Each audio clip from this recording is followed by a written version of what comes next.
Buenos días, bienvenidos al canal Enoico, en vuestro canal para el aprendizaje del griego clásico. Seguimos con los verbos, con la conjugación, en este caso del aoristo, que para aquellos que lo sigáis por la página web correspondería al apartado 4 del tema 11. Se trata del participio, en este caso de aoristo, de la voz activa, pero esta forma corresponde solamente a los verbos en u o en i, como el verbo lío. De todas maneras, ya veremos que el resto de los verbos, lo más importante es saberse muy bien el verbo lío, es el verbo modelo, porque el resto se parecen o se diferencian, pero siempre lo vamos a tener como referencia. Bien, ¿cómo se forma el participio?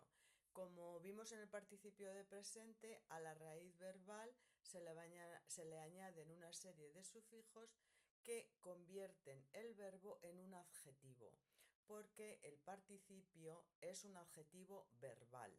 Bien, ¿qué ocurre en el aoristo? Pues que le añadimos al masculino el sufijo temporal de aoristo, la alfa de aoristo, ni tau, que en el masculino ha desaparecido ante la sigma. De esta manera se convierte en un tema en ni tau. El femenino, a la raíz que es li, se le añade el sufijo sa y se convierte en un tema de la primera.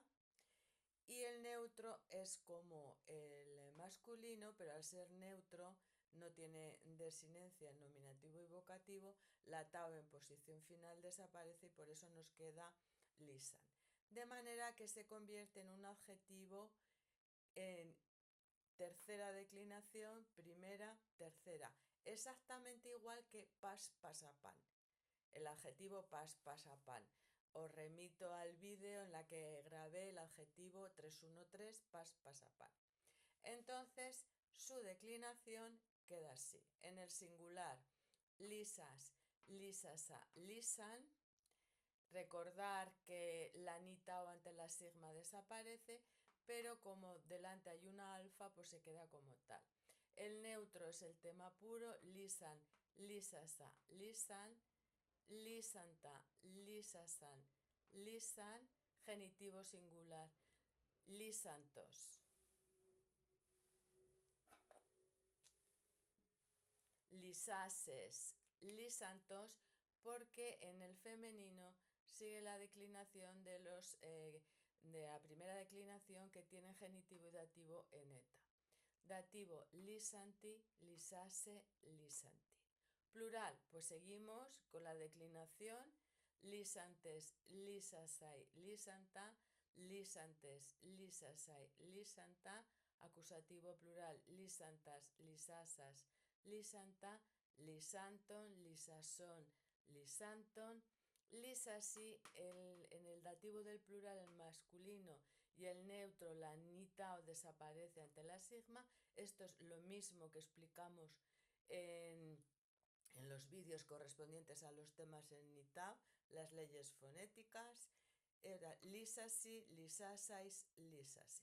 Y así tenemos ya todos los verbos que sean, cuyo lexema sea una y o una iota, pues su participio de aoristo se declina así.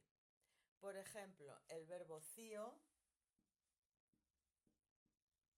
que ahora lo vamos a ver en el ejemplo, que significa hacer un sacrificio, sacrificar a los dioses. ¿Cómo sería? Cisas, pongo el nominativo,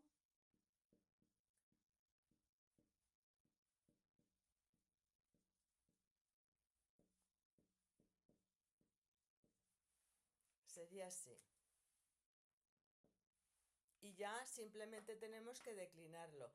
Cisas, cisasa, cisan, cisan, cisasa, cisan, cisanta, cisasan, cisan, cisantos, cisases, cisantos, etc. Es decir, una vez que yo lo formo correctamente, ya simplemente es declinar y la declinación es la misma que un adjetivo, en este caso como pas, pasa, pan. Es decir, como os he dicho muchas veces, si os sabéis bien las declinaciones del nombre y de los adjetivos, el resto es repetir, saber cómo se forman y repetir.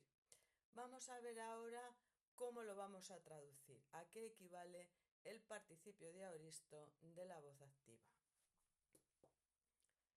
El significado del participio de aoristo, cuando uno empieza a traducir, como estamos estudiando en este nivel inicial, tiene que entender que el participio de aoristo no expresa tiempo. El tiempo solamente lo podemos entender en el indicativo, en el aoristo de indicativo. ¿Qué es lo que tenemos que entender? Pues lo que tenemos que entender es que primero vamos a utilizar un cliché en español para traducirlo, para aprender, y ese cliché, así como el participio de presente que no lleva artículo, lo traducíamos por el gerundio simple en castellano, el participio de aoristo vamos a hacerlo por el compuesto, porque lo que tenemos que entender es que la acción que expresa el participio de aoristo es anterior a la del verbo principal, del verbo en forma personal en su frase. Entonces, si no lleva artículo, es decir, si no está sustantivado, pues traducimos habiendo desatado. Luego, cuando ya vayamos aprendiendo más, pues ya veremos que esto en un castellano, digamos, más literario, pues equivale normalmente a una oración circunstancial, pero para eso hay que tener más soltura. Cuando lleva artículo, pues también lo traducimos por una oración de relativo, en este caso equivaldría a el que desató, por ejemplo. Aunque ya digo que estos son simplemente clichés que no corresponden al significado exacto, pero también es verdad que cuando uno empieza a aprender un idioma, pues necesita muchas veces agarrarse a esto para entender primero lo que está diciendo, y una vez que lo entiendes, pues ya puedes hacer una traducción un poquito más sofisticada y más ajustada a la comprensión de la lengua a la que traduces. Vemos un ejemplo. Jo Alessandros cisas toagilei edacrise. Bien, entonces lo primero es saber la morfología, es decir, qué son, cuál es la forma de esas palabras. Entonces, jo Alessandros es nominativo singular masculino, el artículo es el sujeto. Cisas lo hemos visto anteriormente del verbo cio. Entonces, del verbo cio, cuando yo veo sa, ya tengo que sospechar que ahí hay algo de aoristo. Entonces es nominativo singular masculino, participio de aoristo. El participio debe concordar como cualquier adjetivo, en este caso un adjetivo verbal, en género, número y caso, con el sustantivo del cual es adyacente, es decir, al cual modifica. Y recordar que os dije también que el participio es un adjetivo verbal, pero no deja de ser verbo. Y en este caso el dativo, to agilei, dativo singular masculino de agileus, agileus, tema en diptongo eu, es complemento indirecto de cisas, no de edacrise. Porque ahora ya vamos al verbo en forma personal. El verbo es dacrío, dacrío.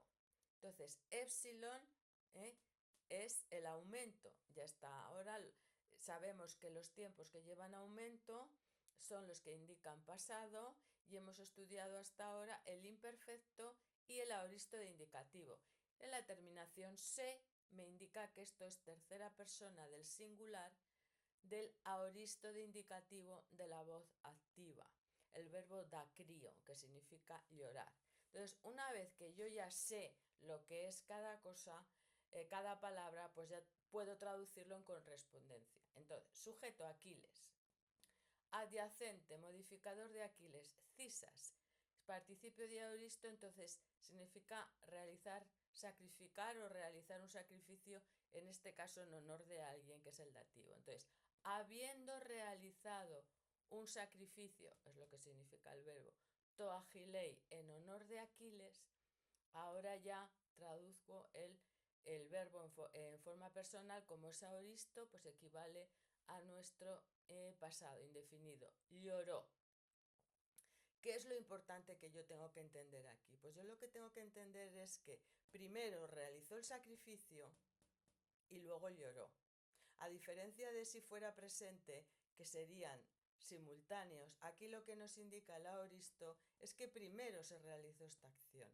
Entonces, eso es lo importante, hay que entenderlo. Luego ya adaptaríamos y veríamos cómo traducir más correctamente. Pero es de momento, primero, entenderlo morfológicamente, saber lo que es, cuáles son sus funciones y luego cuál es su significado. Entonces, de momento podemos traducir así, lo entendemos, es gramaticalmente correcto y está bien. Bueno, pues hasta aquí el vídeo de hoy. Alguna duda, como siempre, me lo hacéis saber y muchas gracias y hasta el siguiente.